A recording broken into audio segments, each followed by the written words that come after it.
बिस्मिल्लाहिर्रहमानिर्रहीम, अस्सलाम वालेकुम। इस वक्त सूरत हाल ये पैदा हुई है कि चाइना की जानिब से लॉ न्यू पास कर दिया गया है, ख़ास तौर पर इंडिया और अमेरिका के हवाले से जंग के लिए।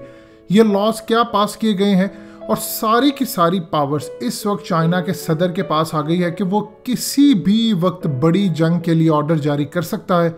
ये अमेंडमेंट्स क्या हुई हैं, ये लॉज क्या है और क्या चीज़ें हैं, इसको आप अच्छी तरह समझ रहे। चाइना ने असल में अमेंडमेंट्स पास की हैं और इन अमेंडमेंट्स के अंदर 3 आर्टिकल्स यानी 3 कानून जो थे जंग के हवाले से उनको रिमूव कर दिया है। तकरीबन 50 ऐसे कानून थे जिनके अंदर चेंजिंग्स की गई हैं और 6 नए कानून इन्होंने पूरी तरह ऐड किए हैं अपने कानून के अंदर। यानी कुल मिलाकर इन्होंने 6 एडिशंस की हैं, 50 अमेंडमेंट की हैं और तकरीबन 3 आर्टिकल्स रिमूव कर दिए। मज़ीद डिस्कस करने से पहले इस वीडियो को लाइक करें, हकीकत टीवी को सब्सक्राइब करें और बेल आइकन पर ज़रूर क्लिक करें।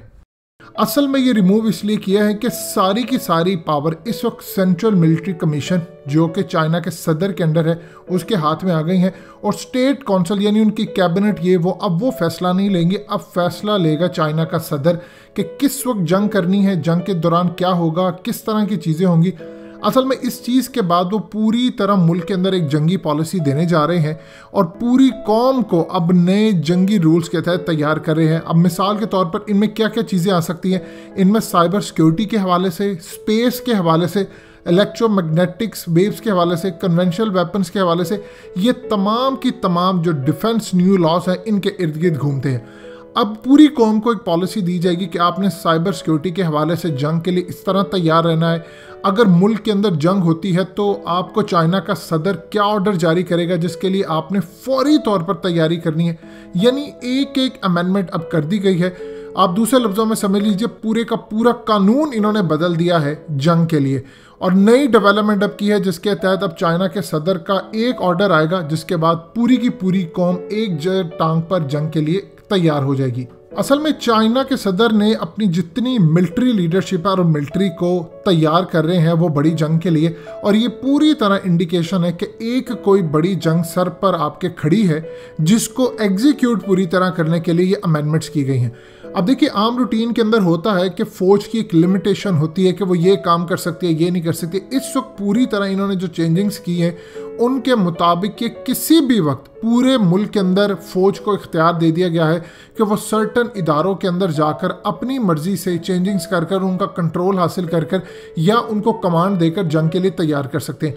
देखिए ये वो काम है पाकिस्तान के अंदर, आप देख ले जंगी हालात के लिए नेशनल डिज़ास्टर मैनेजमेंट NDM जिसे हम कहते हैं एक इदारा है, लेकिन उसका कोई अमलन हमें कुछ काम नज़र नहीं आता। उसकी वजह यह है कि पाकिस्तान के जितने कानून हैं वो सारे आउटडेटेड हो चुके हैं। अब आने वाले वक्त के लिए इन्होंने पूरी कौम को तैयार कर लिया है कि आपने किस तरह जंग में कूदना है, किस तरह। इस वक्त चाइना ने अपने एक तो आप जानते हैं 100 एयरक्राफ्ट वो ऑलरेडी लद्दाख की साइड पर लेकर आ गए हैं। दूसरा उन्होंने नए टैंक्स भी लेकर आ गए हैं और ये टैंक्स बिल्कुल इंडिया की पोस्ट के सामने लाकर उन्होंने खड़े कर दिए। यानी जिस वक्त उनको चाइना के सदर का ऑर्डर आ जाएगा उसी वक्त ये हमले के लिए इंडिया पर चढ़ दौड़ेंगे। और ख़ाली ये हमले के लिए इधर नहीं आ रहे, आप ये ज़हन में रखिएगा, ये असल में चाइना के ऊपर पाकिस्तान से ज़्यादा ख़तरात मंडला रहे हैं। इंडिया ने चाइना पर हमला नहीं करना, इंडिया ने करना है जब भी करना है तो पाकिस्तान पर करना है, लेकिन चाइना पर साउथ चाइना सी से हमले की पूरी तैयारी हो रही है। ये ज़हन में रखिएगा, ये जो बड़ी डेवलपमेंट है जिसके लिए इन्होंने चेंजिंग्स की है। अब आप देखिए कि इलेक्ट्रोमैग्नेटिक पल्स वेपन्स इस्तेमाल करने हैं, कौम को पूरी तरह तैयार रखना। आप इस तरह की जो नई चीज़ें इस्तेमाल करें, आप उनकी अदालतों में इनको चैलेंज नहीं कर सकते।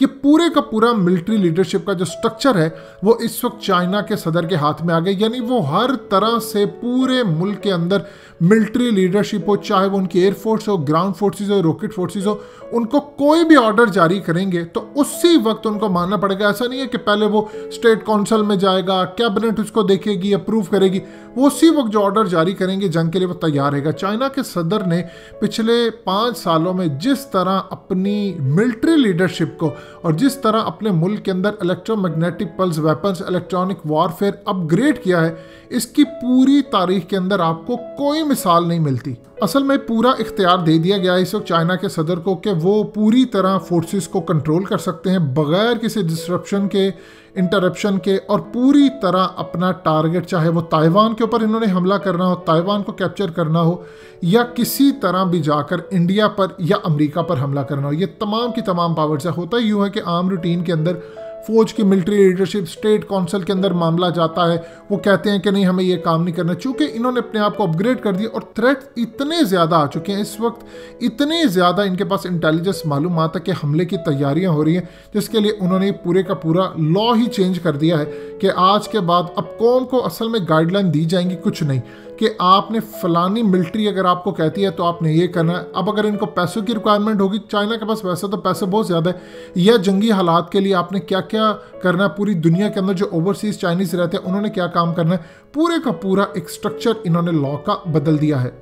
देखिए, पाकिस्तान के लिए एक बड़ा पैगाम है कि चाइना ने अपने आप को ये काम जो किया है, ये 2 साल से वो इसमें अमेंडमेंट्स कर रहे थे और अब जाकर उन्होंने 2021 के अंदर इसको इम्प्लीमेंट कर दिया है।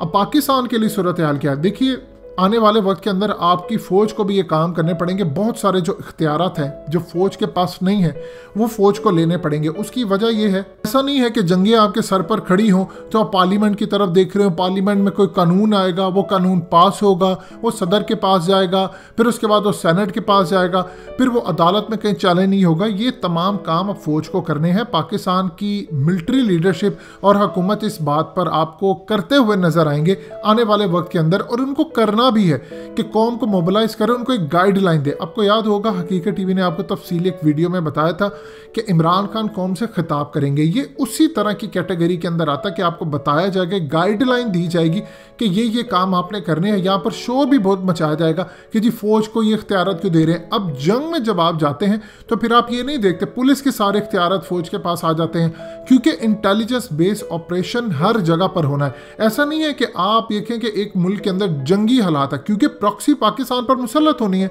तो फौज ये देखे जी फलानी जगह पर छापा नहीं मार सकती, फलानी जगह इंटेलिजेंस बेस्ड ऑपरेशन नहीं हो सकते, एजेंसियां ये करे वो करे। कभी भी याद रखिएगा, फौज अकेली जंग नहीं लड़ती जब तक अवाम साथ ना हो। चाइना ने अपने आप को पूरी तरह तैयार कर लिया है, आपको भी अब अपने आप को तैयार करना है, और इसके लिए अब एक पॉलिसी हुकूमत और मिलिट्री लीडर की जानिब से पाकिस्तान की तरफ भी आएगी। चाइना ने जो कुछ अमेंडमेंट्स किए हैं उसके साथ पाकिस्तान की फ़ौज को भी करना पड़ेंगी। और स्पेशली बात है कि चाइना ये चाहता है कि इस जंग के लिए फ़ौज के पास पाकिस्तान की इख्तियारात हों, ताकि जब जंग हो तो वो ये ना देखे कि सिविलियन क्या कह रहे हैं, फलाना क्या कह रहा है, ये क्या कह रहा है। लिहाजा इस सूरत हाल के अंदर आपको एक बड़े लेवल का चेंज नज़र आएगा। और इवन के इंडिया के अंदर भी अब तैयारी की जा रही है कि आप भी अमेंडमेंट करें और सारे का सारा इख्तियार इस वक्त मोदी के हाथ में आ जाए, यानी प्राइम मिनिस्टर के हाथ में आ जाए, कि मिलिट्री लीडरशिप कई जगहों पर इनकार कर देती है। मिसाल के तौर पर हालिया जो इनकी नेवी के चीफ है उन्होंने कहा कि हमें एयरक्राफ्ट कैरियर चाहिए, बिपिन रावत ने कहा नहीं।